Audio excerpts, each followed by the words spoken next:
Vous êtes en train d'essayer de me faire croire que la communauté qui voulait le plus affronter le Paris Saint-Germain a réussi à obtenir son match dès les phases de saison régulière, comme ça l'UEFA également est certain d'avoir les deux équipes les plus fortes de la saison dernière l'une contre l'autre. Et comme par hasard, ce match va tomber juste le match d'après la remise du trophée du Ballon d'Or. Et vous essayez évidemment de me faire croire que tout ceci n'est que le pur fruit du hasard. Essayez de me faire croire des choses beaucoup moins grosses que ça quand même. Les dates des matchs ont été annoncées et le Paris Saint-Germain va d'abord recevoir l'Atalanta Bergame, une équipe d'Atalanta Bergame qui va jouer pour la première fois de son histoire en Ligue des Champions un match sans Gasperini, puisque l'entraîneur historique du club l'a quitté pour rejoindre l'AS Roma. Derrière donc, juste après la remise du Ballon d'Or, le PSG va se déplacer à Barcelone pour y affronter le Barça, avant ensuite de se déplacer en Allemagne pour y affronter le Bayer Leverkusen, un Bayer Leverkusen en demi-teinte depuis que Erik ten Hag a repris l'équipe en main. J'en vois beaucoup qui parlent du Bayer Leverkusen, mais j'en vois aussi beaucoup qui oublient l'équipe dont vous parlez. Eh bien en fait elle n'existe plus. Aujourd'hui sous les ordres d'Erik ten Hag, cette équipe n'a encore rien montré de véritablement dangereux. Elle s'est même pris un 5-1 face à l'équipe U20 de Flamengo. Personnellement, je la classifierais pas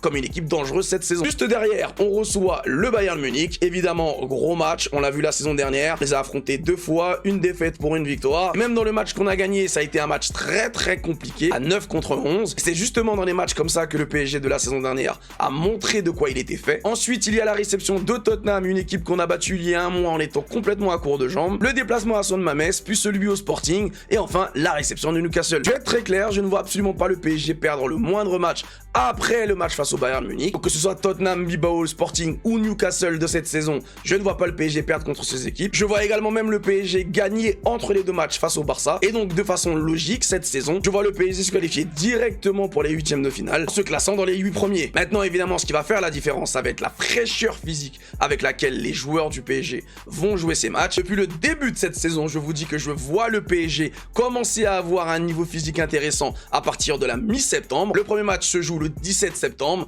Donc pour les gros matchs, je vois le PSG être en forme. Reste à savoir combien de joueurs seront en forme au moment des gros matchs, c'est-à-dire le Barça et le Bayern. Mais pour tous les autres, même un PSG à 60%, pour moi, ça ne perd aucun de ces matchs.